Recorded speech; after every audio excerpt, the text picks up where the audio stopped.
Além do fato de que há um propiciatório de onde Deus quer falar com os pobres pecadores, também é um fato que ao lado desse assento de misericórdia está Jesus Cristo, aspergindo-o constantemente com seu sangue. Por isso é chamado de o sangue da aspersão. Hebreus 12, 24. Quando o sumo sacerdote debaixo da lei havia de entrar no lugar santíssimo, onde estava o assento de misericórdia ou propiciatório, não poderia fazê-lo sem sangue. Hebreus 9, 7. Por que era assim?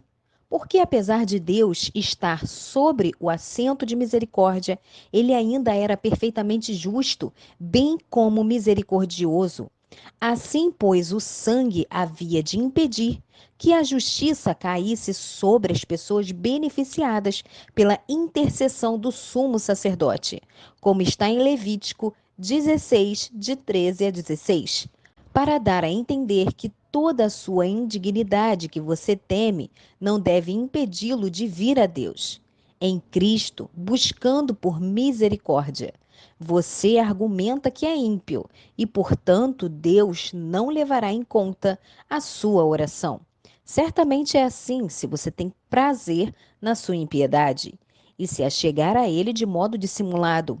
Porém, se você derrama o seu coração diante dele, consciente de sua impiedade, desejando com todo o seu coração ser salvo da culpa e ser limpo da imundície, não tema, pois a sua pecaminosidade não fará com que o Senhor tape os seus ouvidos para não lhe ouvir.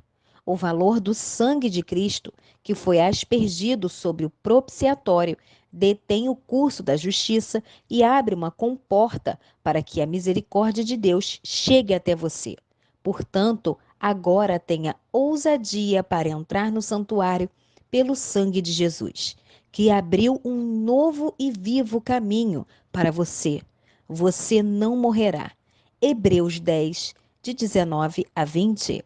Além disso, Jesus está lá, não só para aspergir o propiciatório com o seu sangue, mas ele fala. O sangue de Jesus fala e ele é ouvido. O sangue de Jesus é ouvido. Por isso, Deus disse: vendo eu sangue, passarei por cima de vós, e não haverá entre vós praga de mortandade. Êxodo 12, 13. Eu não lhe deteria mais. Seja sóbrio e humilde.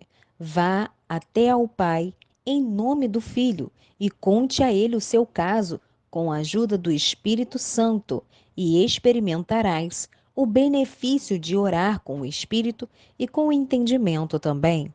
Terceira aplicação: algumas palavras de repreensão. Um triste discurso para aqueles que jamais oram.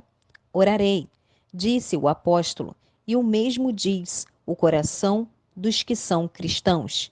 Portanto, você que não ora não é cristão. A promessa diz: todo aquele que é santo orará a ti. Salmos 32, 6. Por consequente, você que não ora é um ímpio e miserável.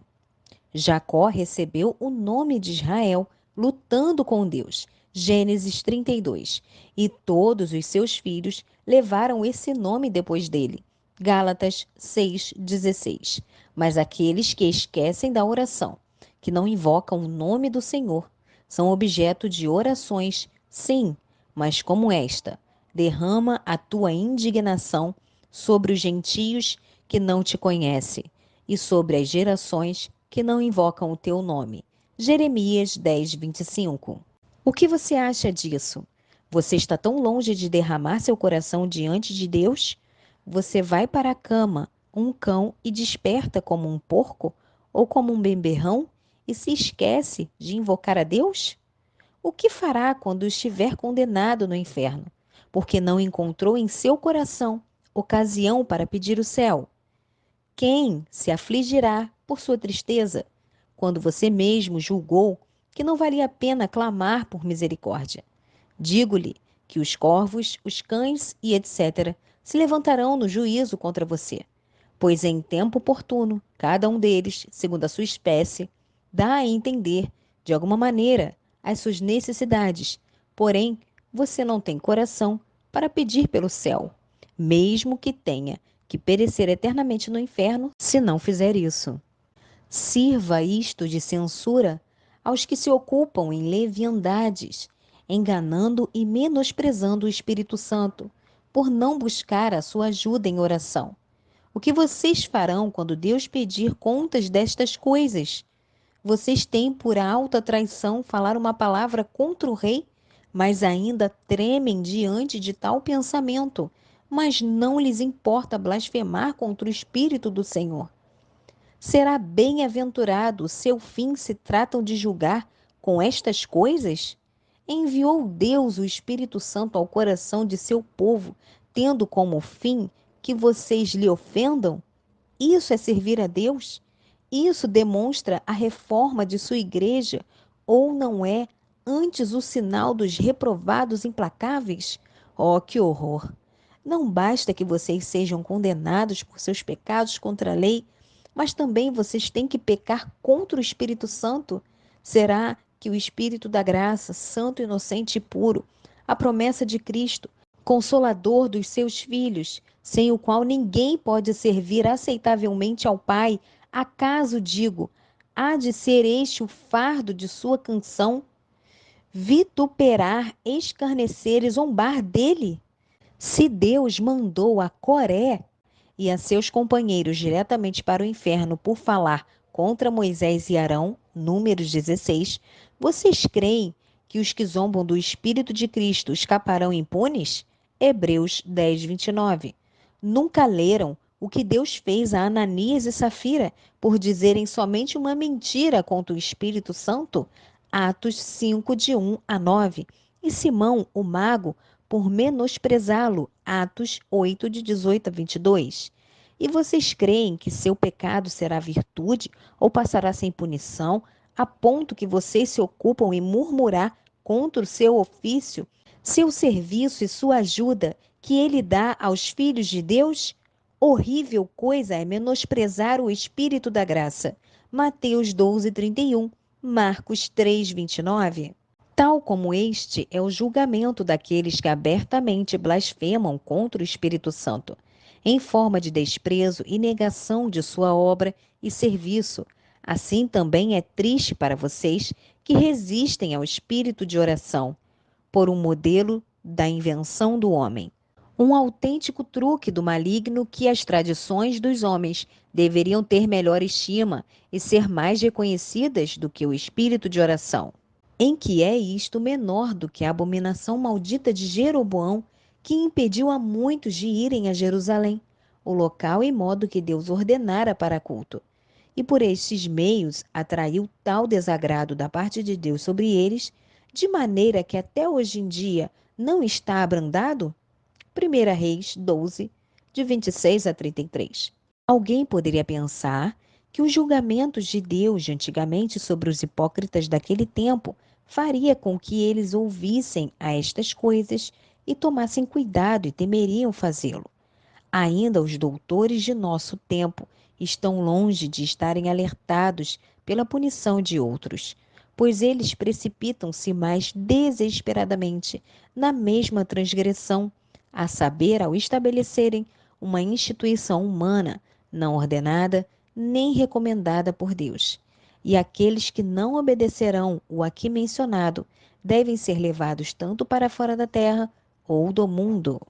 Deus requereu estas coisas de nossas mãos? Acaso ele o fez? Demonstre-nos onde.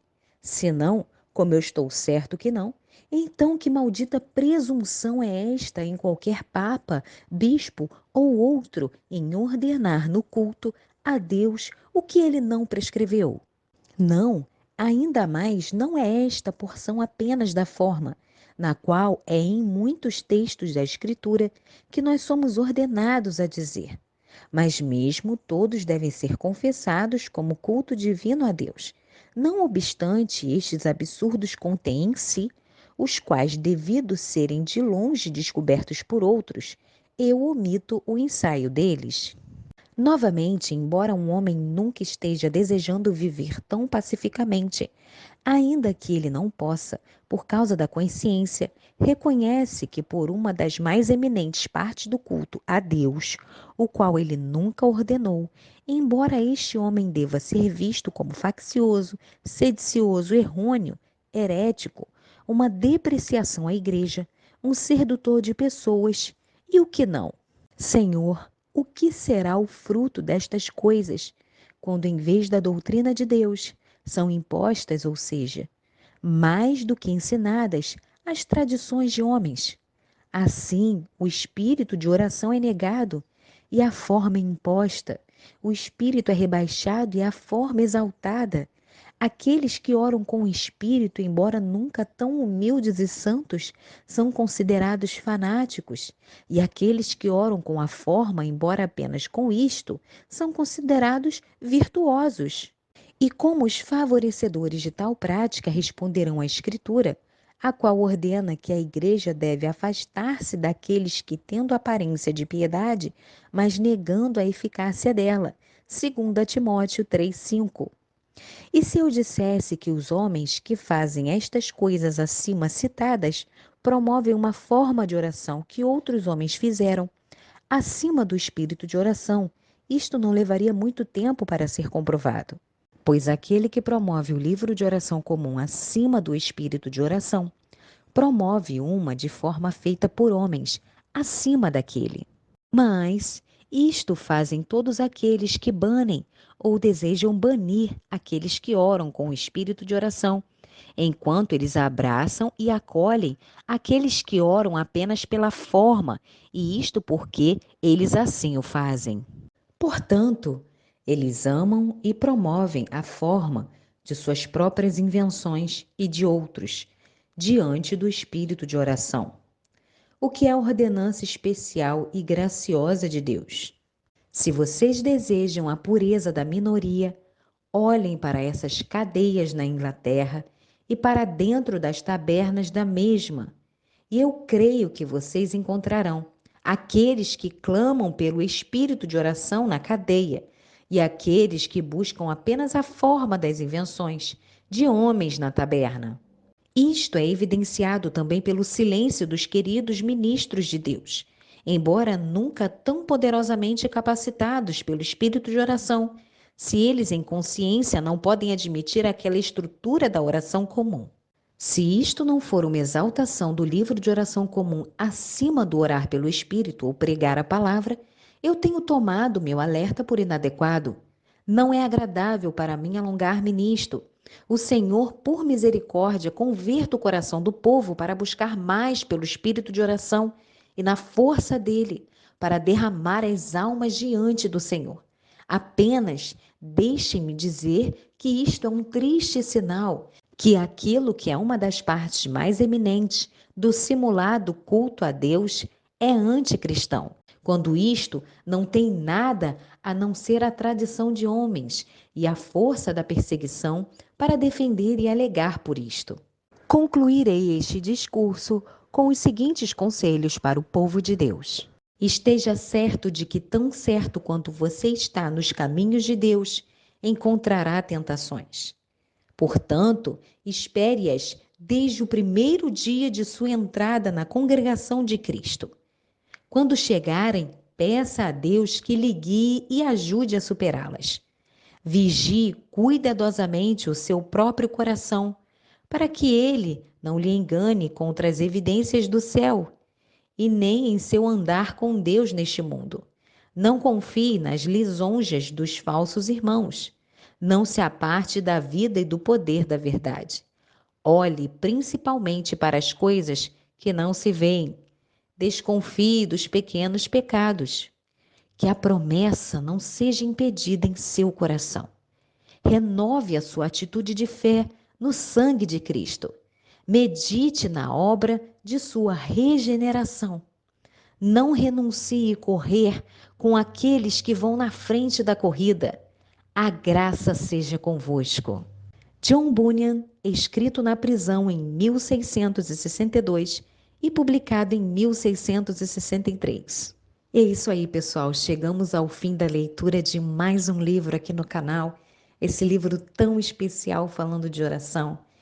Então, eu espero que vocês tenham gostado, que vocês deixem o comentário de vocês aí sobre o que vocês acharam sobre o livro e compartilha com seus amigos ou com quem está precisando ouvir essa palavra aí através desse livro, tá bom? Muito obrigada pela companhia de vocês e até a próxima. Só li verdades, sempre ecoando a mensagem do Rei. Deus abençoe a sua vida.